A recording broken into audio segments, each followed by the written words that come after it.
Bien, vamos a hablar ahora de un movimiento llamado el Renacimiento, antesala y acompañante de la Reforma Protestante.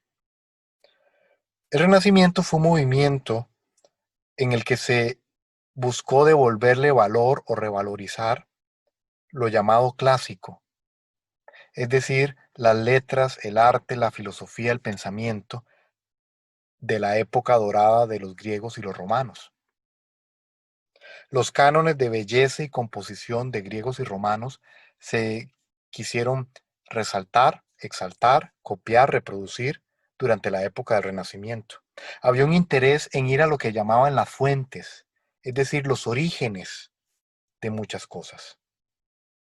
Había un énfasis en la vida presente. La vida eterna, el más allá, era dejado de lado, una preocupación de todo el medioevo, y se enfatizaba la importancia de vivir hoy y de disfrutar el presente, la vida que teníamos acá.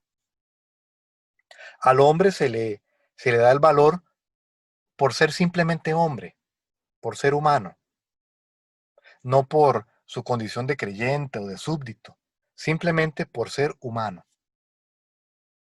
Es por eso que en el Renacimiento podríamos hablar también del surgimiento del humanismo.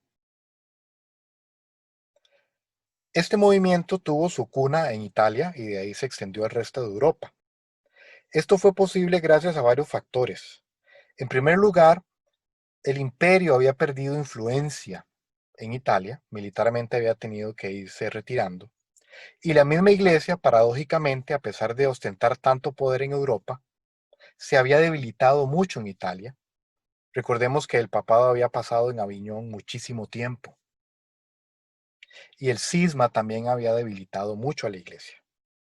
Además, el comercio derivado de las cruzadas puso a Occidente en contacto con muchas ideas también de la antigüedad.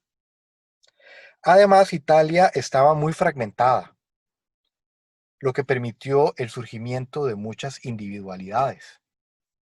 Italia tenía varios estados o ciudades-estados. Podríamos mencionar Venecia, Milán, Florencia, Nápoles, los mismos estados pontificios o estados de la iglesia. En este movimiento podemos mencionar a personas como Francesco Petrarca, Giovanni Boccaccio, Marsilio Ficinio, Lorenzo Valla, que por cierto, hablando de Lorenzo Valla, fue él quien demostró, mediante una investigación histórica, que la famosa donación de Constantino era un documento falso. Recordemos que había surgido un documento que supuestamente provenía de Constantino, otorgándole al obispo de Roma la jurisdicción o el derecho de administración sobre Roma, sus alrededores, las provincias italianas y también las provincias de Occidente. Prácticamente el imperio occidental se lo estaba cediendo al obispo de Roma.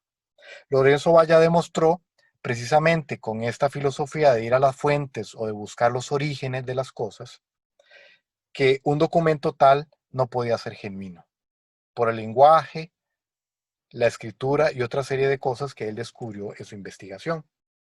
Aquí tenemos representado a Petrarca a la izquierda. Es un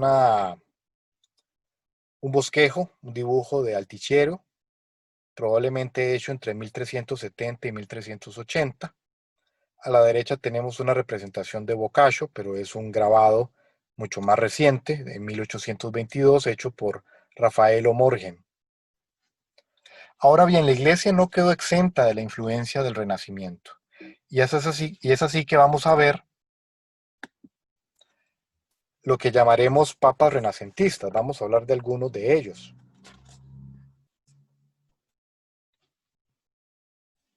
Por ejemplo, Eugenio IV, quien fue el papa número 207 y ocupó la silla papal de 1431 a 1447, podríamos llamar el primer papa renacentista por sus intereses profundos en las artes y patrocinar el desarrollo de ellas. Tenemos después a Sixto IV, que fue el papa número 212, de 1471 a 1485. Precisamente la Capilla Sixtina es nombrada así por él. Este es un edificio lleno y cargado de arte, por supuesto. Algo particular de Sixto IV es que él emite una bula en 1476 donde se crean las indulgencias o se sancionan las indulgencias para liberar almas del purgatorio. Es decir, aquel que recibía esa indulgencia podía aplicarla a alguien que estuviera sufriendo en el purgatorio. Y posteriormente tenemos a eh, Alejandro VI, Rodrigo Borgia, célebre y famoso pues por su poco espíritu religioso y su gran interés en los asuntos mundanos o terrenales, no solo artísticos, sino también políticos. Su gran interés fue extender el poder y la riqueza del papado, pero de su familia también. Para ello se valió del auxilio de sus hijos, especialmente de Lucrecia y César Borgia, quienes participaron de sus intrigas, asesinatos y demás. Alejandro VI gobernó de 1492 hasta 1503. Fue el papa número 214. La representación de Eugenio IV es un, un trabajo de Jean Fouquet de 1568. La de Sixto IV es de Justus van Gent. Se cree que se pintó entre 1473 y 1475. Y Alejandro VI es un cuadro de Cristófano del Altísimo. Sin embargo, no tenemos la fecha exacta de su composición, pero es sin duda que fue hecho en el siglo XVI. Ahora bien, en esta lista no podríamos dejar de mencionar a Julio II, el Papa número 216, que ocupó la silla pontificia de 1503 a 1513. Es llamado el Papa Guerrero, puesto que participó activamente en varias guerras y campañas de los estados pontificios. Hay que mencionar que él comandaba a sus tropas personalmente, él iba a batalla con armadura y participaba de los combates. Se decía que era un papa muy mal hablado en el campo de batalla, pero eso no le quitó su gusto por las artes. Prueba de ello, por ejemplo, fue la tumba que encargó a Miguel Ángel. Él esperaba verla terminada antes de su muerte, pero murió en 1513 y no se había terminado aún. De hecho, esto fue conduciendo a que el proyecto original se fuera reduciendo, porque el proyecto original era una cosa enorme, enorme, un documento, un monumento fastuoso.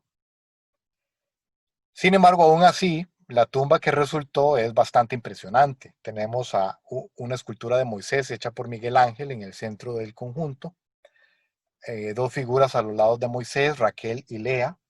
En la parte superior hay dos representaciones de profetas, una femenina y una masculina, la Virgen María sosteniendo al niño, y en el centro del conjunto, en la parte central superior, está precisamente la escultura de Julio II. Y como ustedes podrán notar, pues la escultura refleja perfectamente el espíritu de la época. No es esa escultura típica de los sepulcros, donde el que está enterrado es representado de una forma muy seria y formal. Muy bien, dejando de lado a estos papas, nos falta hablar de dos personajes que van a tener una influencia muy importante en los eventos posteriores. Nos referimos a Juan Reuchlin, en primer lugar, que vivió de 1455 a 1522. Era un gran estudioso, un erudito, un sabio. Era un erudito en griego principalmente. Recordemos que había un interés muy grande en volver a las fuentes, a descubrir los orígenes. Se especializó en griego y queriendo también comprender el idioma original en el que se escribió el Antiguo Testamento, se dedicó a estudiar hebreo. Y tras 20 años de ardua labor, publicó una gramática y vocabulario hebreos que fueron de gran ayuda en años posteriores a los reformadores para estudiar la Biblia en sus idiomas originales. Este es un cuadro realizado por Johann Jacob Haydn en el siglo XVIII. Y por último, no podríamos dejar de lado a Erasmo de Rotterdam, un ciudadano de Europa, un erudito también. Él vivió de 1466 a 1536. Y también en esa búsqueda o ese interés por ir a las fuentes originales, es que él publica una traducción o una versión del Nuevo Testamento en griego. La publica en 1516, a pesar de que ya alguien más había preparado otro documento del Nuevo Testamento en griego, pero que no había podido publicarlo porque no había recibido la autoridad papal. Me refiero a Jiménez en España. Finalmente Jiménez puede publicar su Nuevo Testamento en griego en 1520, 4 años después de Erasmo, a pesar de que su versión había sido realizada mucho antes. Vuelvo a mencionar que la imprenta contribuyó a que todas estas ideas y documentos se diseminaran. Y si bien es cierto, ni Erasmo ni Reuchlin eran personas religiosas, sin querer contribuyeron grandemente al ambiente general que propició la Reforma Protestante. Sus trabajos en griego y hebreo le proveyeron a los reformadores de herramientas muy poderosas e importantes para la comprensión de la escritura.